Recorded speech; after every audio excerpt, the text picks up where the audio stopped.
Hello and welcome back to another episode of Arsenal Unfiltered, your 3 times a week dose of Arsenal coverage with me, your host Mark. If you are tired of how Arsenal is covered in the mainstream media, you are in the right place. This is Arsenal podcast by Arsenal fans for Arsenal fans, and today I'm delighted to say it's not just me talking to you. I'm joined by Rohan. Rohan, how are you?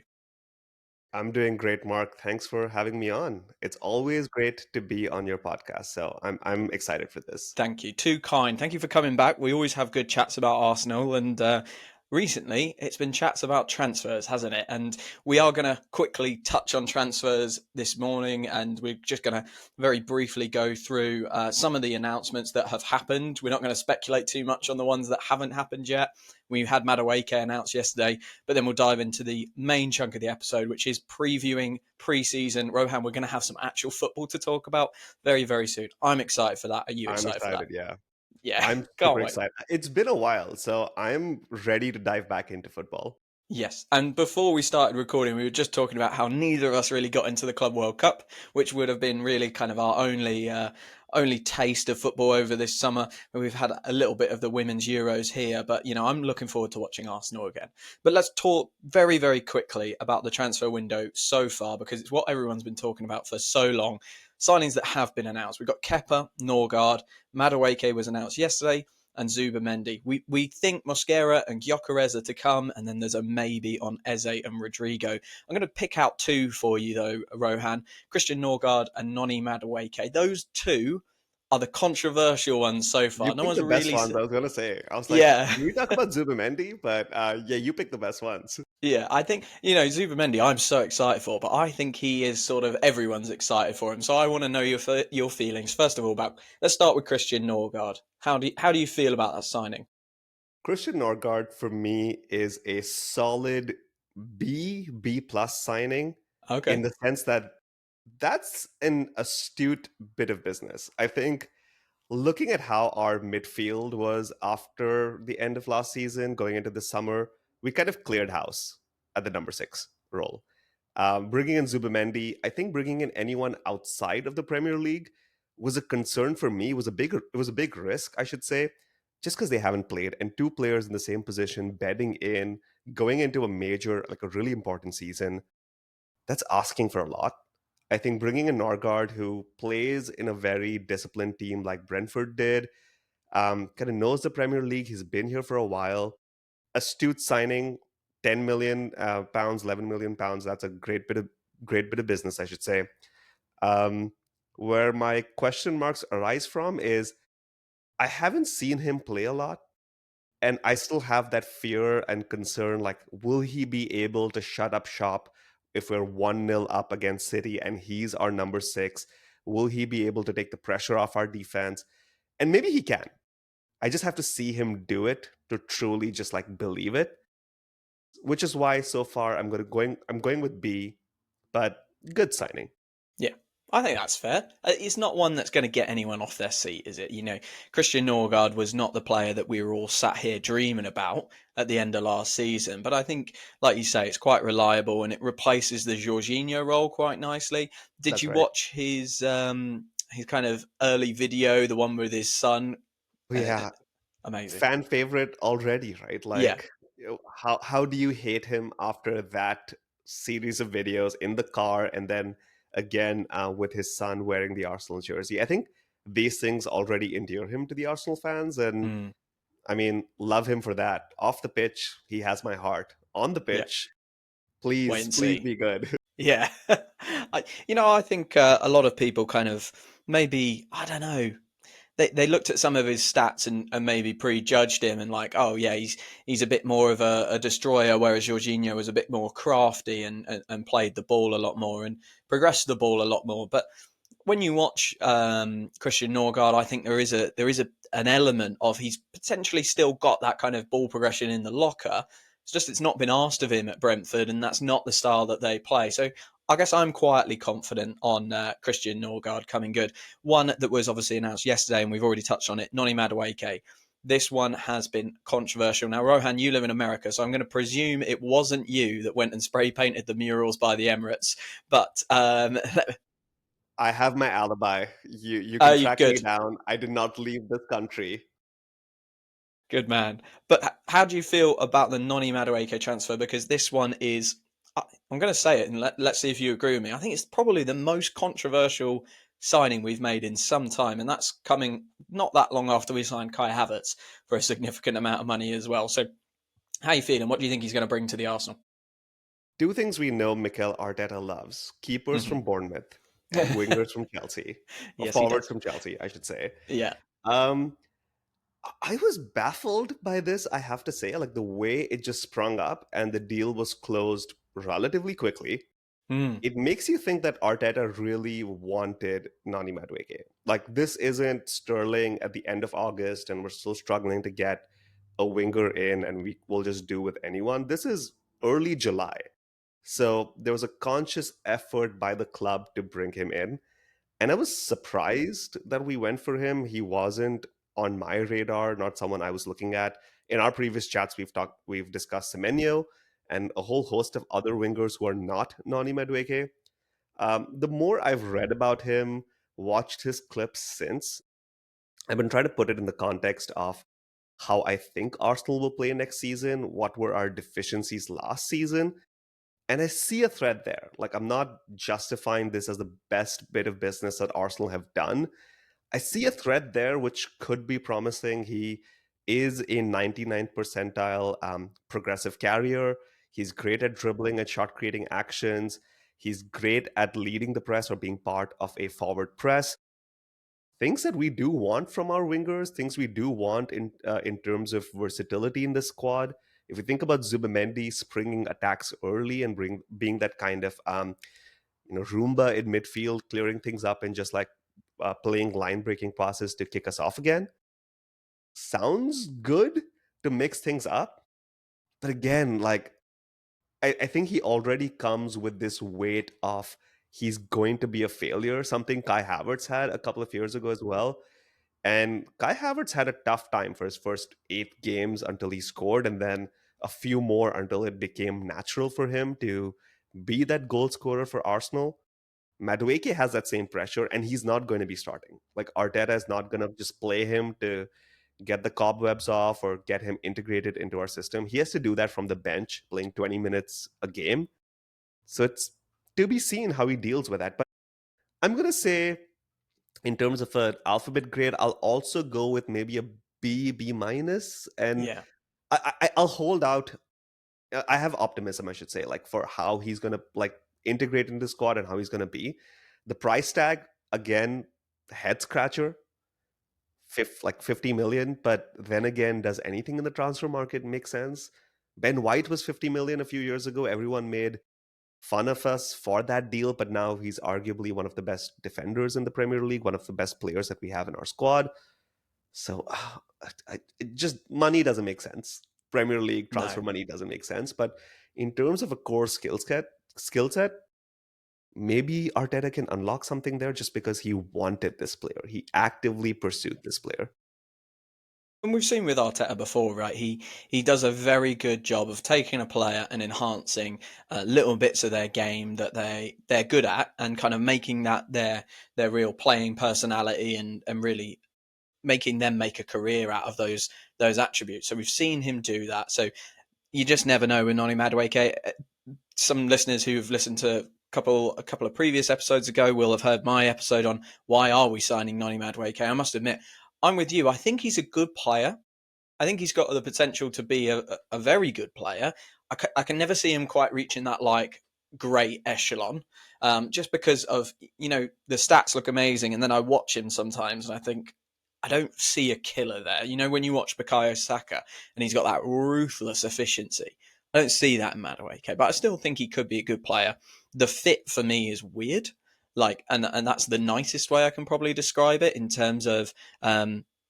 I don't really see what role he's going to play. You mentioned he's going to be coming off the bench. That's almost certain for the first few weeks of the season, because Bukayo Saka will be operating on that right hand side. But Rohan, there is a theory going around that Mikel Arteta might be looking to convert Noni Madueke to a player who plays off the left just as much as he plays off the right. He's done it a little bit for England and Chelsea. How do you see that? Because there's a bit of me that really wants that to work, and then there's a kind of realist in me that says not many people play with players that don't tuck in, sorry, wingers that don't tuck inside anymore. So how do you feel about that one? Yeah, I think it's a promising like objective to have. And I keep thinking back to a couple of transfer windows ago.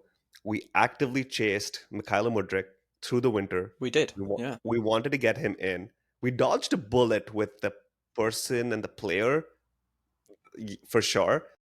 But it's always stayed with me that Arteta wants that profile of dynamic dribbler coming off the left, stretching the game, making things happen, being direct, being quick, springing counterattacks.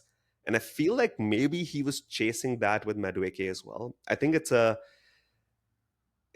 big ask to convert him from a winger who plays predominantly on the right to make the left wing his home. Maybe if he can like play both flanks, and he can kind of cover for Martinelli or Trossard on one side depending on who stays and who goes, and Saka on the other side, that there's a lot of utility there for that player. But it is a big ask. Like if a winger is not tucking in from the left, like that changes how we play. That kind of changes the dynamic of our left hand side is a concern, but I don't think that's how you solve it. Do you think that's how we solve it? I don't think so. No, the weird thing for me is we've spent £52 million on Noni Madueke. Yeah. So for me, I can't just see him being Bukayo Saka's backup at £52 million. That doesn't make sense to me. So for me, if we're going to spend that volume on a player who, let's be fair, this is a controversial player. So Mikel Arteta is sticking his neck on the line a little bit. It's not like the Christian Mosquera signing where everyone's kind of going, okay, fine. Like, or the Kepa signing as well. Everyone's sort of going, cool, that's a gap plugged. This does not feel like one of those. So there's just a bit of me that thinks, well, he must have some plan to play him off the left for a bit. But for me, the reason why that doesn't work is our main striker target, who still hasn't been announced. Just check my phone. Victor Gyökeres. He loves to peel off into that space in that left-hand side, and he reminds me very much of 2022 Gabriel Jesus. I can see him flying into that space, working well with Martinelli down that left-hand side. How excited are you for what Victor Gyökeres might bring to Arsenal? And I guess as well, do you have any concerns about converting his output and his talents from the Primeira Liga in Portugal to the English Premier League? I'm full of hope that Gyökeres could be that guy getting 30 goals for Arsenal in a season. But I have that hope from Jesus when we signed him too. I think the whole Sesko Gyökeres thing early on in the summer was more of like, I kept referring to it as like your head versus your heart. I think Sesko had that unlimited ceiling, and he could be whatever we wanted him to be, and we could mold him into the player, like similar how we discussed about Nani Madueke. Like we could mold him into what we wanted him to be. But with Gyökeres, there's a bit of that finished product there. I think what I love about watching his clips and how he plays is he's just a finisher. He just takes his chances. He just leathers the ball into the back of the net. And we haven't had that in our squad. Like Kai Havertz playing as our center forward, he's a very meticulous finisher. He places the ball rather than just like booting it in, making things happen. And I think with Gyökeres, we have that bit of variation there. He does run in behind, like you said, with Martinelli. He can create that combination. He can get in behind defenses. He can make things happen. And I think I want to. We haven't seen that from a forward in so long. I want to see that at Arsenal, and it gives me pause for hope that it's going to be a great signing, especially his mentality and how much he wants to play for this club. I have no doubt that he's going to come in and then put in the work. But it is a big jump from the Premier Liga to Premier League. The defenses are going to be way more stubborn. Defenders are going to try to bully him off the ball at every opportunity.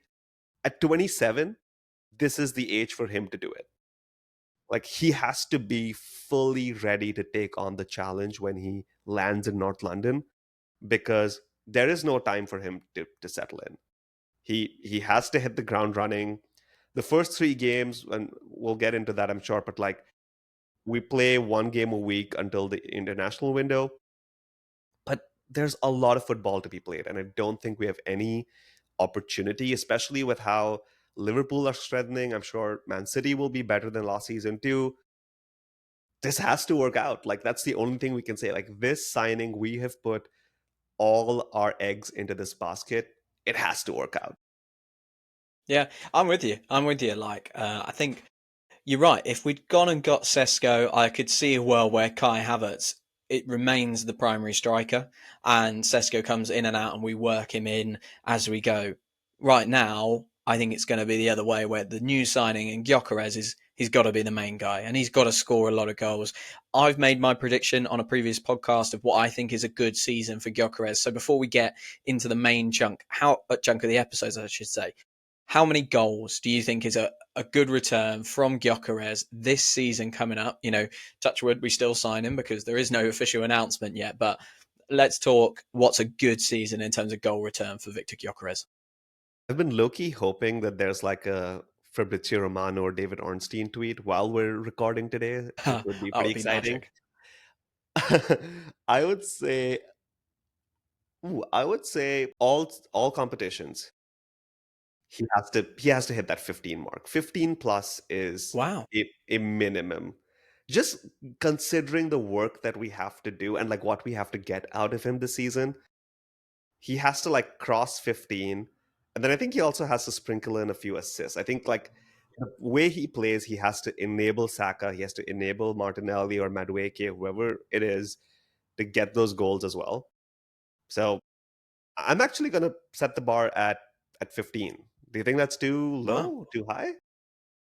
I went higher. I went somewhere in the No, higher. 19 to 23 range. That's where I went. I I s- feel like we just need. If you think Kai Havertz before he got injured was probably on for a 15, 16 that is goal, true. you know, return in the Premier League. I don't know. I feel like Gyökeres needs to push that figure on and push our number nine figures on. So yeah, I went a little bit higher, but you know, I'm not going to complain if he bangs 15 in and we win the league. That's kind of the prerequisite, as long as it gets us over the line. I will add one thing there though. I started at 22, like in my head, in my Okay, estimation. I brought it down to 15 just because I think Kai Havertz is going to play a lot of games too. interesting. Yeah, fair I enough. think Kai Havertz is not going anywhere. Like I think there are going to be enough games where he starts and he is leading the line for Arsenal. I don't know how that shapes up in which competition Havertz plays as center forward, which competitions it's Gyökeres, but I think Kai Havertz is going to play a sizable number of games next season. That is fair, and I agree with you. I think he's clearly been in the gym, looking at the pictures of Yeah, him. Yeah, he's been working hard. So he's fair getting play to ready to Kai Havertz. fight Gyökeres. He's waiting for him to Yeah, like rock up to Colney and just like yeah, a sucker little punch him. Royal Rumble for the number nine shirt. I'm sure Arteta would love that. Yeah, another hamstring gone at that point. Touch wood, that doesn't happen. Right, let's. That's plenty of transfer chat because we've been doing that all summer. We are 4 days away from an actual Let's Arsenal go. game, which I'm so excited about. I don't usually get this excited for pre-season, but I just think, you know, the fact that this summer has been so dragged out in terms of Sesko, Gyökeres, Eze, Rodrigo, who's it going to be, and lots of like panic as about certain signings as well. I'm just looking forward to getting back to watching some football and watching Arsenal play. We've got Milan, Newcastle, Spurs, Villarreal, and Athletic Club in our pre-season. Quite a strong set of opponents, Rohan. What are you hoping to see in this pre-season from Arsenal, from Arteta? What's kind of your vibe? What do you want to see? I'm I think like when the players walk on to that Singapore pitch on Wednesday, I think that's just gonna hit at a different level. The summer or like the end of last season just felt exhausting. And Mark, I'll throw a stat out there for you. I played 0 minutes for Arsenal last season and I was exhausted. I was ready to end the season. Kind of towards the end of that PSG second leg, I was just like, okay, wrap it up. Like this was the season. We gave it our all. The squad was depleted. You could see like there was no energy left. And I was kind of burnt out going into the summer. But having had 1.5 months of like no Arsenal, Mm. no real football, Arsenal football, I should say, I'm excited. Like I'm just like looking forward to seeing everyone play. On Wednesday's game, I'm hoping to see a lot more Miles Lewis Kelly. Can't get enough of him. Just need to see him play. Minutes for Havertz, minutes for Saka, minutes for Ethan Waneri, just seeing everyone and what kind of shape they are. I think that's just going to be the objective for Wednesday's game. More long term through the course of preseason, I want to see how Zubimendi coming into the squad changes the way we play, because that is a big departure from Thomas Partey in that position and how we built up. Last season I felt we were too slow in the build up a lot of times, and that kind of was our downfall in a lot of games. Now I want to see Zubimendi come in and do what he does. Like he springs balls early, has those line breaking passes. I want to see how that translates into Arsenal's play and how we, shape our attack and build up. And those are going to be some of the notes that I'm going to be looking for in all of our preseason games. It's a bit bothersome that we're playing Newcastle and Spurs in our Asia tour, but it's a long way than playing Boreham Wood and Yeah. beating them 10-0 every summer. I mean, I was going to ask you about games against Newcastle and Spurs in preseason. How do you feel about it? I grew up in an area not far from Arsenal, so everyone that I knew was either an Arsenal fan or a Tottenham fan. So it's built into my blood that I really do not like Tottenham, and I think any game against them should be blood and thunder. So I don't know how I feel about playing Spurs. And you know what? I'm going to include Newcastle because the rivalry against them has really heightened in the past 2-3 seasons. I really don't know how I feel about putting our players out there in games that, like I say, should be blood and thunder, should be everything you've got, whether it's a friendly or not. In pre-season, I mean, do you have any worries? Because I do. I don't like it. I don't like it either. And I think it's going to be blood and thunder. Like, I think Newcastle and Spurs, especially, we had this in the United. We played them twice in like two preseasons consecutively, if I'm getting Yeah, this right. yeah. And it was Eric Ten Hag who was like, "There's no preseason game." And if you remember the game, I think they played it in New Jersey, if I'm not mistaken. They were coming at us. There were sliding tackles all over that pitch. There were like rough challenges. And I don't want to see that. We've had a season already with Kai Havertz, Saka, Gabriel, Gabby Jesus, like everyone having injuries and not being able to play at their 100%. I do not want, I don't know, name any Spurs player because I think all of them have it in them to throw in a two-footed challenge in the 5th minute of a preseason friendly in Hong Kong. Hmm. I just don't want to see that, and I think like that's gonna hurt if any of our players get injured in those over those 290 minutes. It's gonna hurt because we didn't have to play Newcastle, we didn't have to play Spurs, and their inferiority complex playing against us and just trying to prove a point is Hmm. not what I want in the agenda at all, because we have bigger things to focus on. We have to get this squad fit and ready and get the minutes in and you know integrate a new way of playing and new tactics. I don't want Spurs and Newcastle to be a distraction in that process. I'm totally with you. I'm totally with you. But we are going to have to play them. So I think we're going to Too have to late watch to out change. for too We late can't, to we change, I can't think. swap it out for Hong Kong All Stars. No, we're not playing Football Manager, unfortunately. Although, Oh man. it would be nice if it was. The other thing, sorry, not to cut Go you on. off. The other thing is, if we do lose those games, Oh, God. I I do not like the narrative around it. Like I think Wednesday's game against Milan, I don't care about the score. Like we could lose 2-0 and it's preseason, it's fine. Everyone's like shaking off the cobwebs, kind of getting into the rhythm of things. But if you lose to Newcastle or Spurs, the headlines start getting written.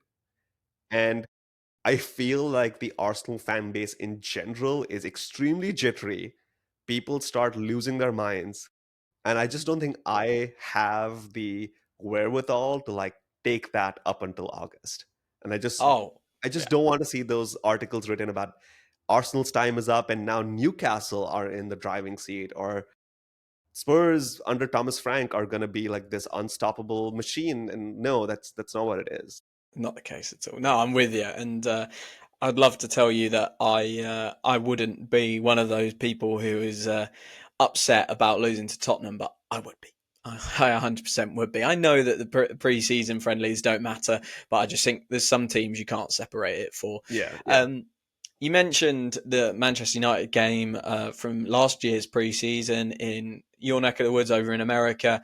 And in that tour, we did see Ethan Nwaneri break out, and he had his little, I hesitate to say battle with Fabio Vieira, but I think there was sort of a, is Ethan ready? And if he's ready, Fabio, you're going. Um, we do have another player who has been training with the first team, who has been on the lips of everyone. His name's been on everyone's lips. Max Dowman. Are you expecting to see Max Dowman? And if you are, what position do you think he's going to play? Are you excited to see him, or do you think it's a bit too soon? He is 15. He's a kid.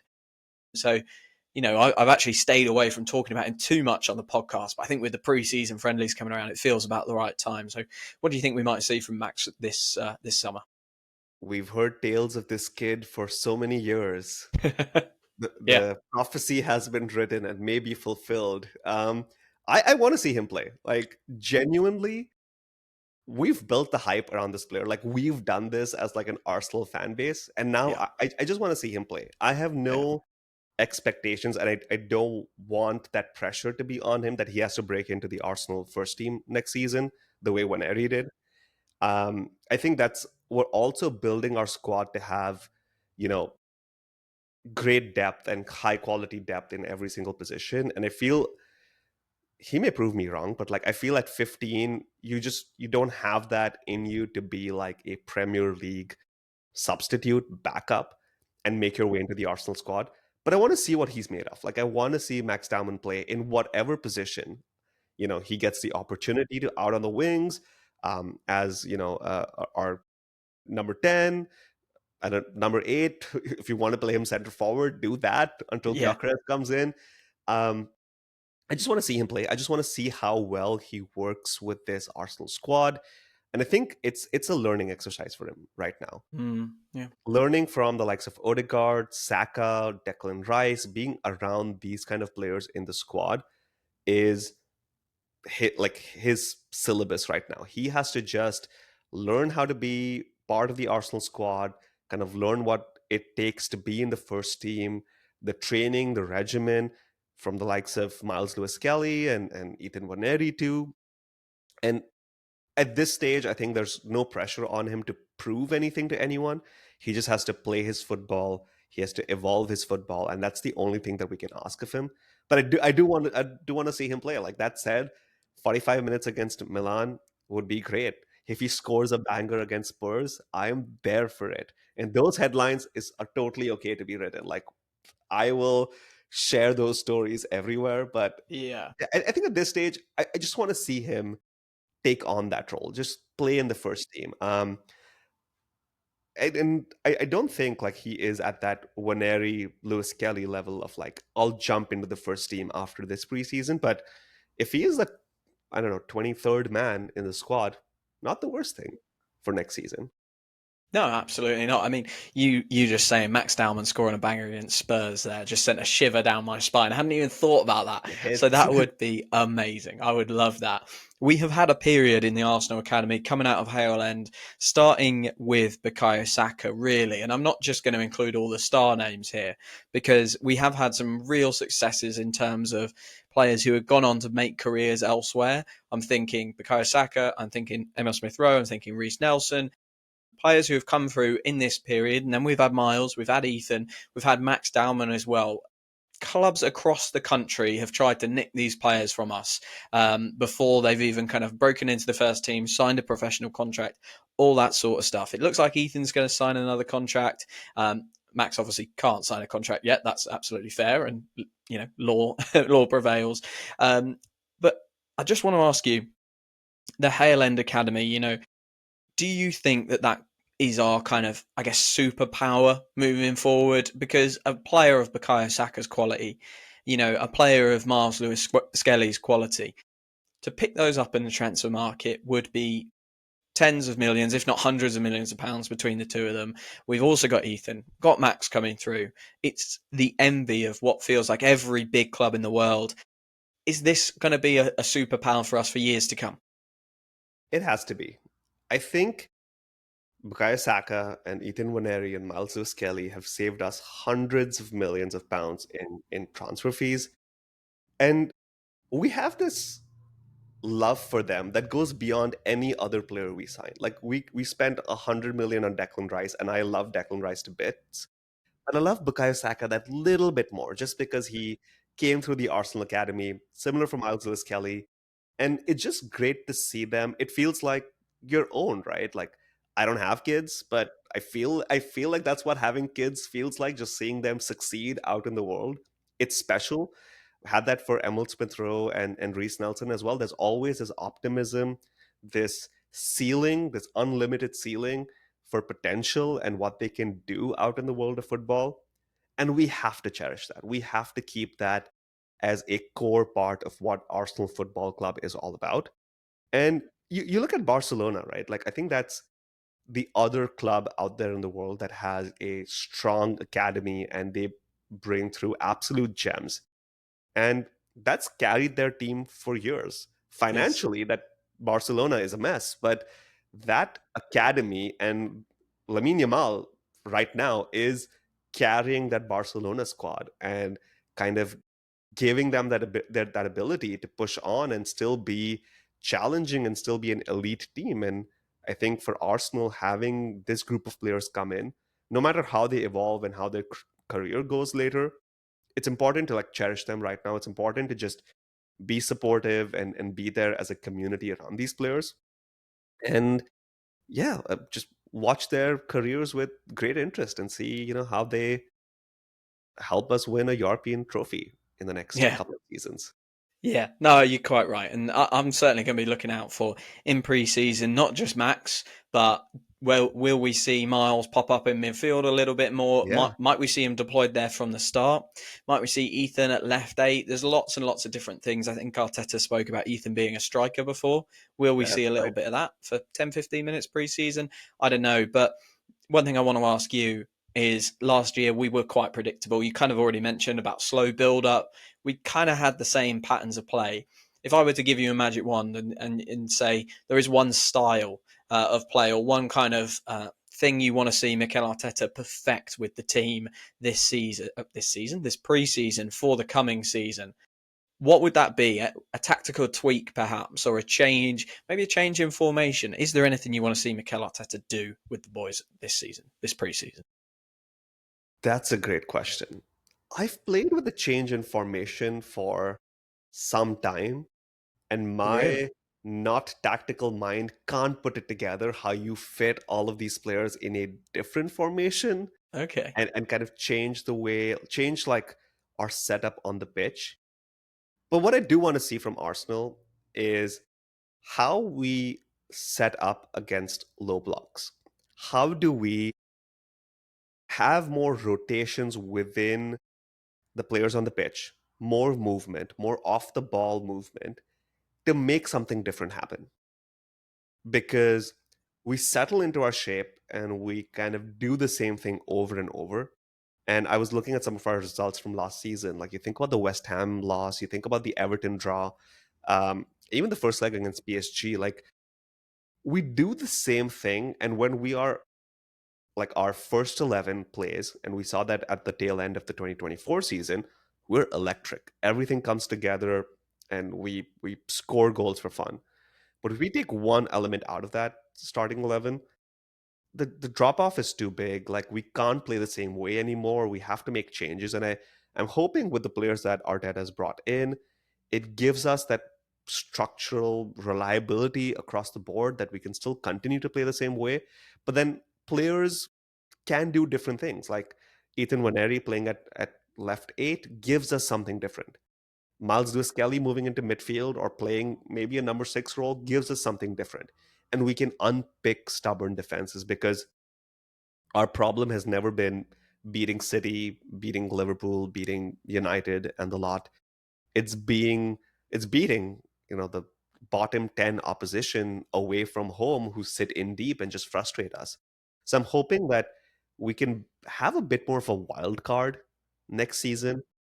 And I don't think Arteta will show that immediately, but there will be signs in preseason. And that's what I'll be like keenly looking for to see if we have an advantage next season. That's a good point. He probably won't show it, which would be disappointing because I'm excited to see if there is something different. But you're right, we don't want to show our hand too early. That is a really good point. I mean, I guess just briefly for me, do you remember when Erdegaard went out? And at the very start of that period after his injury, we played Trossard and Havertz up Yeah, front together in a sort of 4-2-4. I'd love to see us go and perfect something like that with Declan Rice and Zubimendi in the midfield, Havertz and Gyökeres deployed up front together, just to see like how does that work when we need to really throw everything at it, and maybe it's a last 10 minutes of a game, or try and catch a team off guard very early, get the game done, and then rotate and deal with it. I'd love to see that tactic, that formation, just come back a little bit in preseason, see how it works with a player like Victor Gyökeres. might I bring this full circle and say Nani Madueke being the wild Oh, card? okay. I like it. Well, there you go. Just It's throw him on, make something happen. nice. Yeah, like that's an excellent point, right? Two forwards up top is not something we've done a lot of. We only did it for that small period of time while Odegaard was out. Maybe that's something we need to do a lot more of. Declan Rice and Zubimendi as the pivot. These options are there. I think we just have to see how they work and find ways to make it work. Yeah. Unpredictability is what we're looking for Yeah. coming up in this season. Okay, Rohan, to bring this episode to a close, I want us to go through and predict the number of points we're going to get from the first 6 Premier League games. Now, I've done mine prior, so I'm hoping you're ready to go on the fly. I'm just going to quickly read the first 6 games so that the listeners know exactly what we're talking about. So we've got Man U away, Leeds at home, Liverpool away at Anfield, Forest at home, City at home, Newcastle away. I mean, let's start with, isn't that brutal? That is such a brutal start. Yeah, That is bad. Like we pick the short straw of these fixtures. Like 100%. this is not encouraging, but we have a good squad. We can make things happen. Yeah. And, you know, I think Manchester United are rubbish, and I think they're going to Yeah. maintain being rubbish because I don't think signing Cunha and Umbremo is going to change anything really for them. Um, but Old Trafford, first day of the season, Man U fans with optimism and 75,000 of them in there. It does worry me a little bit. I mean, how are you feeling? Let's dive into it. What are you predicting for that game? 3 points, a draw, or the disaster card? I should also preface this for your audience. We've done predictions before on our podcast, and we've been terrible at them. We have. But United first day of the season, I think we're gonna win it. I think we're gonna be too good for them. And even after a summer off and all the optimism that a new season brings, I don't think they'll be close to our level. I would love for that to be a statement moment for Arsenal because I think City will be excited that they've got Rodri back, and Liverpool will be looking at having Florian Wirtz in their team, which I was reflecting on earlier. This is a bit of a tangent. It's a strange signing for a team who scored as many goals as Liverpool did last year Yeah, and pulled teams apart. I can understand the Frimpong and the Kirkes signing, but I wonder if Wirtz was just an opportunity and that they felt they couldn't let go, or they're planning for life without Mo Salah. I don't know. But either way, I think the Liverpool fans will be excited given that signing and what they did last season, building on that. I would love for us to turn up and say, no, no, this is going to be our year. We're going to put our, once biggest rival, we're going to smash them down and really show. I don't necessarily need it to be a massive scoreline, but I would love for us to just completely show dominance, get this done, get it done early, and say to the league, we are here and this is our year. Um, yeah, really excited for it to come back. There is a bit of nerves. I've gone for 3 points as well, but there's just that thing in the back of my brain. It's Old Trafford, in it. You know. Yeah, I hear you, but I choose not to think Yeah, about it. quite right too. Leeds is the next game. With all due respect to Leeds and their fans, I'm presuming that you've gone for 3 points there as well. I have gone for 3 points there. Good stuff. Good stuff. That's at home. I think Leeds is a tough place to go away. We've seen that in previous seasons. They can put on a good performance at Ellen Road, but yeah, 3 points I think is an obvious one for the next game though. It's Liverpool away, Anfield. Two true draws against Liverpool last year. One at Anfield towards the end of the season that we had to rescue from a 2-0 deficit. What are you gone here? Gone for a draw in this Gone one. for a draw? And I think a draw this early on in the season, not a bad thing for both teams. No. Um, it's going to be a tough one. I think like everything that you spoke about on day one of the season, with like Liverpool fans having that optimism about Wirtz, and maybe they get Ekitike as well, and they kind of fill out this squad. That game is going to be brutal. Away from home at Anfield against their fans who will be loud. They just won the Premier League. I think a draw will be a good result. I'm with you. Well, to be fair, no matter when it would be in the season, It's a true. draw always feels like a good result against Anfield, against Liverpool at Anfield. Again, it would be lovely to go there and get a win, wouldn't it? That would really, because that goes into the international break. That's the first international break. That would be a lovely place to go ahead and watch the international games. But they do look like they're going to be good. I mean, just a quick sidetrack from the predictions. Do you think they can maintain the level that they had last season, which was, to be fair to them, pretty electric at times? Um, I don't think they You can. don't. I think like it all still comes down to Mo Salah. Like you can sign Wirtz, you can sign Ekitike. I think it all still comes down to Mo Salah. And if he's the same player who showed up last season, they can keep a pretty high level. But we saw that drop off towards the end of this current, like last season that just went by as well. So it's a whole Mo Salah game for Liverpool right now. I don't think Arne Slot is this like football mastermind who has built the best team. I think like he took advantage of some great players in the squad and Yeah, everyone hitting form. yeah. But Salah, please not good. You know what it is for me, and the thing that gives me hope is I'm amazed, absolutely amazed that Liverpool haven't gone out and got a six, because I know Gravenberch was great last season, Yeah. but that was a let's plug a gap because we didn't get Zubimendi. We don't think Endo's quite good enough to do this at the top end of the Premier League. I'm amazed that we were, I think to be fair, the Zubimendi deal was sort of wrapped up in January, but I'm amazed that they've not gone out and got another six, even just to back up Gravenberch. It doesn't necessarily have to be a Declan Rice or a Rodri for Liverpool because they know Gravenberch can do it, but it feels like a roll of the dice that his season that he had last season, out of position, will carry on. I find that strange. They've not gone and got someone. Yeah. And they risk having serious imbalance in that side. Yeah, With the number of attacking players that they have, and now they've signed with Words as well, their defense is still fairly like Frimpong. We don't know how he's going to integrate into the Premier League. Kirkez as well. That it could be extremely lopsided. And you're right, like a number six gives them that stability, and they haven't gone out and done that yet. There's still time, but yeah, it's baffling that they went with 120 million words before anything at CDM. six. It's Yeah, crazy.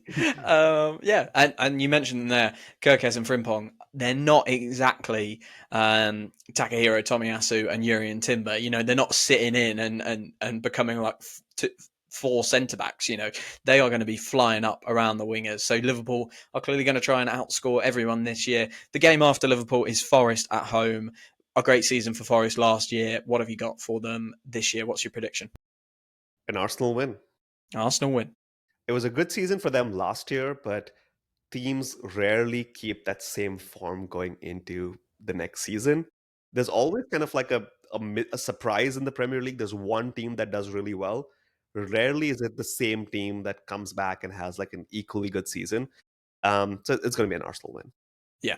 And they've lost Alanga. Looks like they might lose Gibbs White at some point, probably by the time of that game. Well, no, definitely by the time of that game, we'll know if they've lost Gibbs White. So lots going on for them. We And then they're go, playing European football next season, right? If I'm not mistaken. yeah, there's been that disgraceful decision Yeah, that Palace have moved to the Conference Conference League, League. which means Forest have taken their spot. I mean, that we could probably do a whole podcast on that decision and the John Textor Yeah, scenario. It and might the be one that Crystal we do Palace do. and the Crystal Palace email account in full Yeah. action. Oh man, what a story! Oh dear. Yeah. I'm so upset for them. I'm so upset for them. But if it does mean that Eberechi Eze is going, well, I definitely don't want to play Conference League football. Maybe I'll be okay with it. But it's a bit of a disgrace of a decision, if you ask me. The next two games of the first kind of opening period of the season are very, very difficult. Manchester City at home. To be fair, we won that 5-1 last year. I was there. It was an amazing day. What have you got in terms of predictions for City at home? I think you should go for this game again next season because I'll definitely enter. Yeah. let's just do what worked last Yeah. season. I think we beat Manchester City. I think Really bold. the hoodoo of playing Manchester City and like beating them Mm. has gone. I Nice. think it's 2 seasons in a row at the Emirates that we've Hmm. beat them. Yeah. I think that kind of monkey is off our back. We know that we can play them and beat them. I know last season they were bad, but it doesn't matter. Like I think Arsenal go into it with confidence that we can beat this team, and no matter how good they show up next season, we can beat them. So I'm going to go with an Arsenal win. Nice. I've got an Arsenal win as well. I Oh, feel amazing. very confident. When we're at the Emirates, I feel basically confident against anyone. The only team last year that I thought we couldn't beat at the Emirates was Real Madrid, and we smashed them 3-0. So my confidence has only gone up from there. It's, I think, our away form. That's where I get worried more. I actually haven't seen the stats on whether we're better home or away. I'm presuming we're better at the Emirates. The final one is Newcastle, and that is a very difficult away trip. We don't like St James's Park, that's for certain. How are you feeling about that one? The final game we're going to predict today. Not good. Okay. I have to say, like Newcastle playing them in preseason and then playing them in the first 6 games of Yeah. next season. That's gonna stick. That's gonna hurt. I want to say a draw. I have a bad feeling about that game. Like I don't want to be the guy who predicts an Arsenal loss this early into next season, but I wouldn't be surprised if we lose that game just because of how much that stadium sucks. Just how much they they kind of tend to get the better of us. Also depends if Isaac's still there or he's gone. But you know what? I'll at this stage, why to predict a loss? It's going to be a draw. You're going to go draw. Yeah. Okay. Interesting. Interesting. So you have us getting 14 points from our first 18 games, which would be a hell of a haul. You've heard a couple of my predictions as we've gone through. I've gone for 13 points. I think we will lose that Newcastle Okay. game. Well, I don't I'm want to be with the you. guy who said it, but Yeah. it's your podcast. I think your followers are a bit more lenient. Yeah. Yeah. I just, there is a bit of me that thinks we'll get through Liverpool. We'll get through City. We'll be riding high. We'll be thinking, Victor Gyökeres surely will have 5 goals by this point. We'll be thinking, oh, this is good. And then I think reality will come home to roost in the Newcastle game. Not that we're not good, but just that so many teams in the Premier League are really good now. And I Yeah. look down that table and, when I was growing up as an Arsenal fan, I look down the table and think, easy dubs all over the place here. Easy dubs. If we beat United at home, we're probably going to do very well this season. Now I look down it and I go, oh my word, these are all solid teams. And I think Newcastle are in the top 5 teams in the league, along with us. Chelsea, Liverpool, City for me. And I just think, like you say, we struggle so much at St James's Park. So you've gone 14 points, I've gone 13 points. As you said, Rohan, we're terrible at these, so Yeah. it'll be I nowhere al- near that. I also think there's like a Champions League game in there somewhere, which could change how the Yeah, weekend's game goes. So, that's true. you know what? If we're wrong, forget about it. If we're right, we're clearly, uh, Yeah. we can see the future.